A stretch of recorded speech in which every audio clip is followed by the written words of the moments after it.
Most new writers treat setting like wallpaper. They think atmosphere is just about describing the weather or the color of the curtains. They post a story to give us a tour of the room. And that is why the thrillers have no teeth. In a psychological thriller, the setting is not a backdrop, it is an antagonist. It is a biological organism that wakes up, watches the protagonist, and slowly constricts around them. If your setting doesn't actively reduce your protagonist's options, cut it. Today, we are not just writing descriptions, we are engineering a space that breathes. Let's build that trap. Well, welcome back to Zero to Novel episode 7. If you are new here, we are building a psychological thriller from scratch, not by waiting for the muse, but by using a structure to force creativity. In episodes 4, 5, and 6, we engineered the plot using the 15-bit sheet. We solved the middle death, the long gray stretch where stories usually die.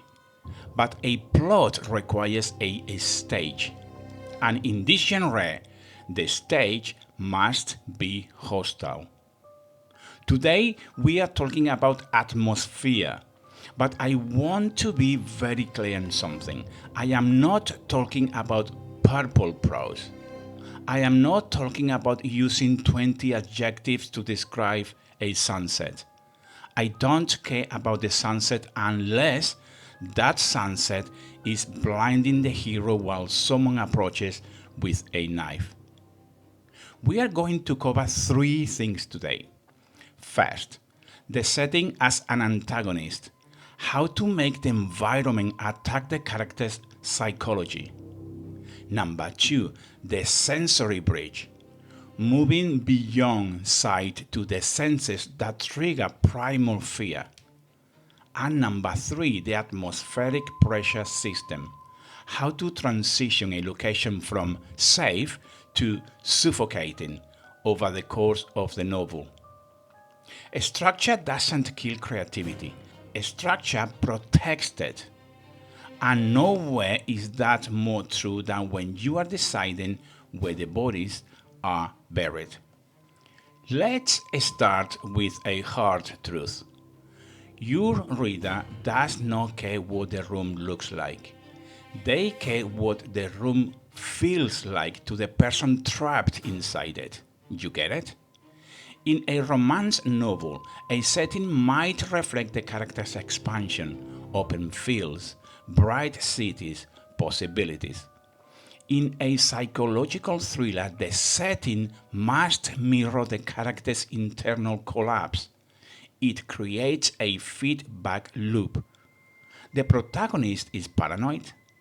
The architecture becomes labyrinthine. The protagonist feels guilty. The house becomes cluttered, dirty, hiding things in the corners. We call this the objective correlative. It is an old term, but we are going to use it as a weapon. I want you to stop asking, where does this scene take place?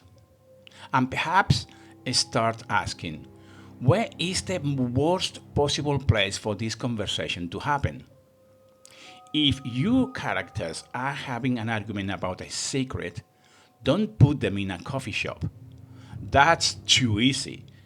Put them in a small, overheating car stuck in gridlock traffic. Why?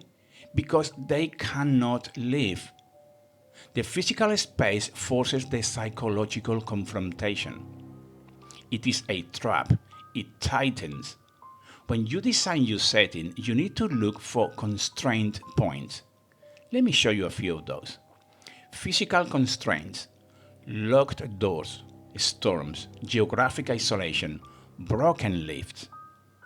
Social constraints, a crowded gala where you can't scream, a silent library, a funeral. Then the time constraints, a building that closes in 10 minutes, a tide coming in. Remember what we said in episode 5, every bit must do one of two things. 1. Increase doubt, or 2. Shrink options. Your setting is the primary tool for shrinking options. If your hero can walk out the door and drive away, you do not have a thriller. You have a drama. You must remove the exits. Not all at once. That's very cheap. You remove them one by one. The car won't start. The bridge is washed out. The phone line is dead. The neighbor who was supposed to help is gone. This is pressure engineering. Let's look at the psychology of the safe place. In the first act, the setting often pretends to be a sanctuary, a new house, a prestigious university, a quiet village. This is the bait. By the midpoint, the sanctuary must become the prison. The walls that promised safety now hide the threat. This betrayal of the setting is crucial.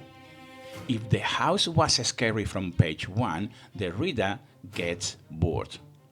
Horror is contrast. We need to see the corruption of the safety. So look at your outline. Look at your settings. Are they passive stages? Or are they active participants in the destruction of your protagonist's sanity? Now, how do we write this? This is where most writers fail. They rely on the eyes. She saw the shadow. She saw the dust. She saw the blood.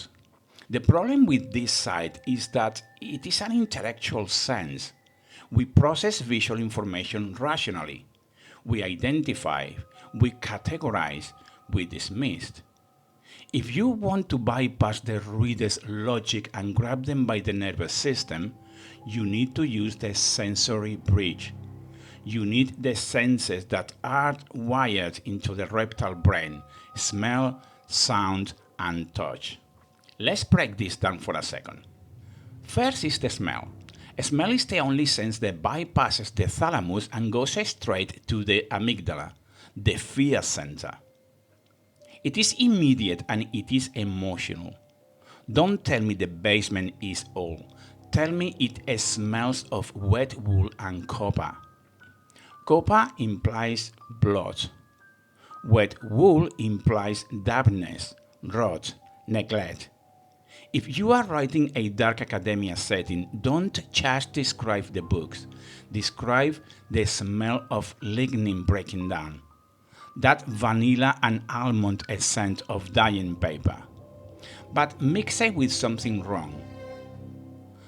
Stale smoke, maybe? A smell indicates that the environment is invading the character's body. You have to inhale it. You cannot close your nose like you close your eyes. Second part is the sound. Sound in a thriller is about intrusion. Silence is heavy. Silence is pressure. But the bridge of silence is violence. The hum of a fridge in an empty house. The settling of timber that sounds like footstep. The specific wet sound of tires on rain-slicked tarmac. And remember, sound travels around corners. It implies what is coming before it arrives. It builds anticipation. Don't ask what happened next. Ask what gets tighter next. Sound tightens the screw because we cannot see the source. The third part will be the touch. This is about temperature and texture. This creates intimacy. The air should have weight. It is humid. Does it stick to the skin? Is it so cold it hurts the teeth? Have your character touch the walls? The banister is sticky. The stone wall is whipping moisture. The carpet is thick and swallows their feet. When the environment touches the protagonist, it violates their autonomy. it makes them uncomfortable in their own skin. I use all these three parts in my next book, Madison. I want you to imagine two invisible metas on your screen. On the left, description, on the right, discomfort. When you write a scene, if the description meta goes up, but the discomfort meta stays flat, you are writing a travel guide, not a thriller. Let's try an example. This is going to be the bad version. The hallway was long and dark. There were portraits on the walls and a rug on the floor. It was scary. My friends, this is useless. It is a list of nouns. Let's check the beta version. The hallway smelled of lavender and something underneath that. Something sweet and rotten, like dead flowers in a vase water. The air was stagnant, warmer than the room behind him. The carpet was so thick it silenced his footsteps, making him feel like a ghost in his own house. From the top of the stairs, a floorboard groaned. Not settling, wait. Now, do you see the difference? We use a smell, touch, and sound. The house is alive. The house is watching. We have the concept and the tool. Now we need the timeline. You cannot keep the atmosphere at maximum horror for 300 pages. The reader will go numb. You need to modulate the pressure. We are going to use 3-stage system to transition your setting from safe to suffocating. Let's go for phase 1, the seduction. In the beginning, the setting should offer what the protagonist thinks they want. If it is a dark academia story, the university looks majestic. Ancient spires, the smell of knowledge, the exclusivity. It feels like a privilege to be there. The sensory details should be rich, but pleasant. The heavy oak doors feel solid, protective. The silence in the library feels respectful, not oppressive. We lull the reader into a false sense of security. We just established the safe environment. Let's go to phase 2, the distortion. Maybe this in act 2, the middle death avoidance. This is where the middle death usually happens. New writers forget to change the environment. Here we take the same elements from phase 1 and we tilt them. We recontextualize them. The ancient spires now looks like spears. The heavy oak doors don't just keep the world out, they keep you in. The silence in the library isn't respectful anymore. It is hiding a whisper. You must introduce the uncanny. And the uncanny is something familiar that has become strange. Maybe the protagonist returns to the door room and it smells slightly different. Did someone open a window or did someone go through their things? The setting begins to gaslight the protagonist. Let's check phase 3. The trap would be act 3. Now the setting becomes openly hostile. The environment actively works against escape. This is the climax. A storm cuts the power. The layout of the building seems to change. Corridors loop back on themselves. The beauty is gone. That majestic library, now it is a maze of shadows where the killer is hunting. The books are just fuel for fire. Truth always costs something. In phase 3, the cost is the illusion of safety. Let's apply this to a specific premise. So this is going to be the premise. A scholarship student at an elite, isolated boarding school in the Scottish Highlands. Let's check the phase 1, the seduction. We describe the mist rolling over the hills as romantic. The isolation feels like a retreat from the noisy modern world. The stone walls of the school feels like a fortress protecting tradition. The call is bracing. Let's move to phase 2, the distortion. The mist never leaves. It starts to feel claustrophobic. You can't see the road out. The isolation means no cell service. The stone walls are damp, leaking mold into the dorms. The cold creates condensation on the inside of the windows. The school is sweating. The protagonist realizes the gates are locked at night not to keep locals out, but to keep students in. And then we move to phase 3, the trap. A snowstorm hits. The power fails. The school is a tomb of freezing stone. The protagonist is being haunted through the utility tunnels beneath the majestic quad. The setting has stripped away all civilization. It is just predator and prey in the dark. See how the progression works? It is the same location, but the psychological weight has changed. We engineered a tightening. Let's go for some homework. We don't do theory here, we do builds. So here is what we are fixing today. I want you to take the scene in your outline that you are most afraid to write. The one where you think, I'll just have them talk. I want you to do a room audit. This is your step 1. Strip out every visual description that uses the word saw or looked. Kill the passive side. This is step 2. Add one sensory bridge. Add a smell that triggers a memory or a fear. Add a sound that interrupts the dialogue. Make the temperature uncomfortable. Then move to step 3. Define the constraint.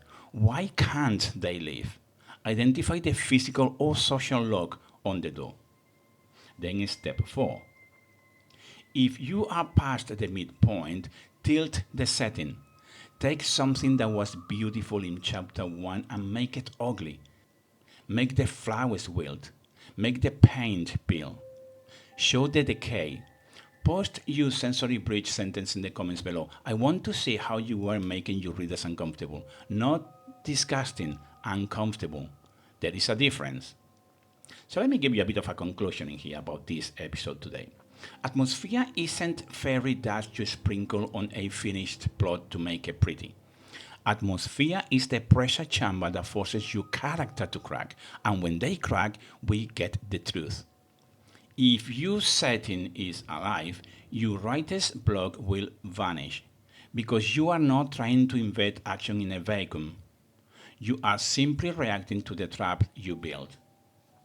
And of course, you already guessed it. Once the setting is tight, the character has to make a choice that destroys who they used to be. So there you have it. Please like, comment, and subscribe because episode 8 is where we take this pressure cooker and we light the match. We are going to talk about the escalation and how to pace the violence, psychological and physical, so the reader forgets to breathe. So there you go, guys. See you later. I hope you enjoyed. And if you did, as I said, please like, comment, and subscribe. And I will see you in episode number 8. See you soon.